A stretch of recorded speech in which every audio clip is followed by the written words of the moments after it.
La plataforma de Compranet, que es el espacio oficial donde se concentran los procesos y la información de compras gubernamentales, pues está tocada y no ha podido robustecerse bien en detrimento pues de la transparencia. Se acuerda que la hackearon hace algunos meses atrás y pues no ha funcionado al 100%. Vamos a platicar con Renata Gómez, investigadora de Mexicanos contra la Corrupción y la Impunidad. ¿Cómo estás, Renata? Muy buenas tardes. Hola, muy buenas tardes, Darío. Muchas gracias por la invitación. También te saluda Rogelio Varela.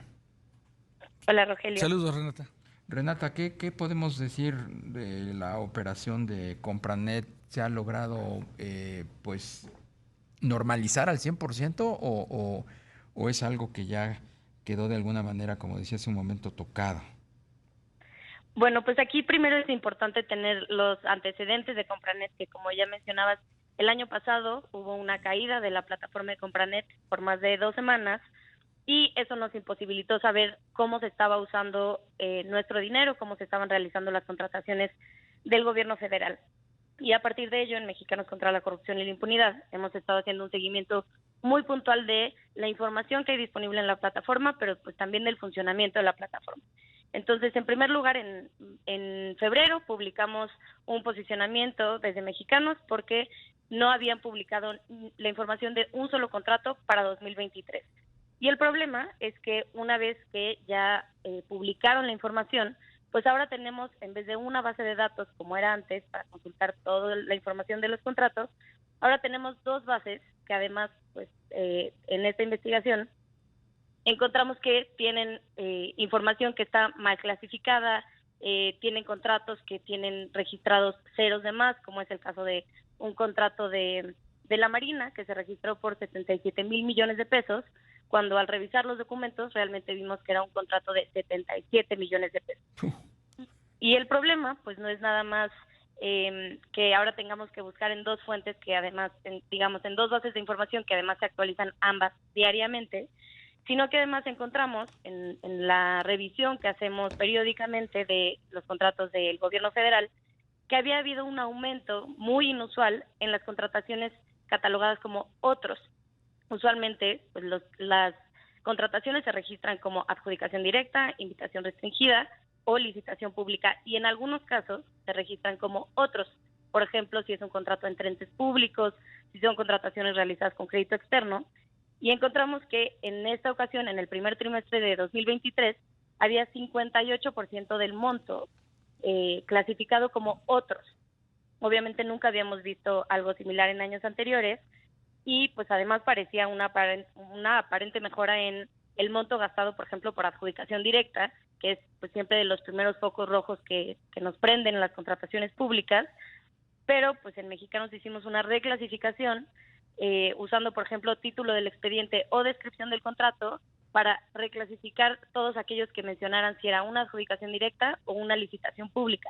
Y pues realmente de este 58% del monto gastado en este primer trimestre, que eran más de 140 mil millones, 41% estaba mal clasificado y realmente eran contratos por adjudicación directa. Claro. Renata, ¿y en Compranet hay información de las obras emblemáticas de la 4T? Sí, en Compranet, digamos, están todos los contratos que se tienen que realizar, que se realizan con proveedores externos, y realmente también se registran los contratos entre entes públicos, pero pues también Compranet pues es la plataforma que nos permite, por ejemplo, encontrar pues casos de corrupción, como el reciente que publicaron también Verónica Ayala y Raúl Olmos de Mexicanos contra la Corrupción sobre el secretario de Defensa Nacional. Entonces el problema es que, pues por ejemplo, en esta investigación encontramos que había, digamos, 156 contratos que sumaban 116 millones de pesos, que en esos, por ejemplo, no podíamos consultar ni un documento, un contrato. De ninguno de esos contratos podíamos consultar, digamos, las fases de la licitación o cada una de las etapas del proceso de contratación. Entonces, pues en esos casos se nos dificulta como ciudadanía, como sociedad civil, saber realmente cómo están usando nuestro dinero. Y nada más aquí hacer el apunte de que únicamente, digamos, sí están todos los contratos, nada más de obras emblemáticas del gobierno, no está Dos Bocas, ni aeropuerto, ni tren, por seguridad nacional, pero en general, digamos, todo el resto de proyectos, ya sea de obra, adquisiciones, todo el tema del sector salud también, por ejemplo, todo eso se registra en Compranet y por eso es tan importante que tengamos información confiable y más bien lo que encontramos en esta investigación es que había muchísimos obstáculos para conocer la información de cómo está usando el gobierno federal nuestro dinero. Oye, Renata, hoy la Suprema Corte de Justicia, al menos, ¿qué? Fueron ocho ministros, pues declararon inconstitucional el decreto mediante el cual precisamente se buscaba reservar datos relacionados con el Tren Maya y con Dos Bocas. ¿Qué opinión te merece eso?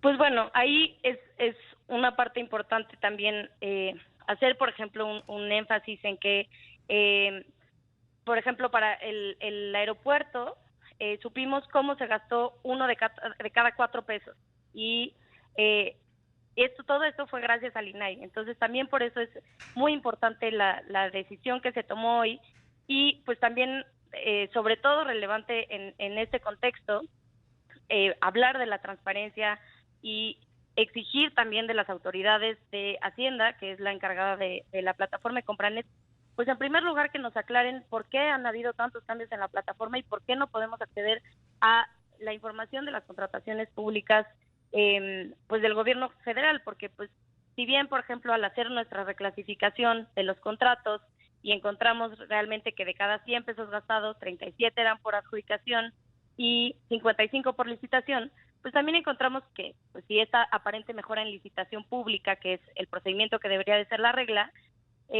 también encontramos que aumentó, por ejemplo, simulación de competencia en los contratos, en la medida en que se publicó la convocatoria de los contratos una vez que ya había iniciado el contrato. Entonces, pues ahí pues no hubo nada de competencia y realmente pues ya estaba, digamos, definido el resultado. Y todo esto lo podemos conocer gracias a que existe esta plataforma. Entonces, regresando al punto inicial, no diría que ya está, digamos, condenada a que dejará de funcionar, sino más bien creo que nos toca exigir que tienen que seguir transparentando porque es una lucha que ya, digamos, teníamos ganada y que no podemos quitar de la discusión pública que la transparencia sí nos afecta como ciudadanía todos los días. Pues Renata Gómez, investigadora de Mexicanos contra la Corrupción y la Impunidad, te apreciamos mucho, te agradecemos mucho esta conversación. Muchísimas gracias a ustedes, buen día. Y la investigación la pueden consultar en contralacorrupción.mx. Muy buenas tardes.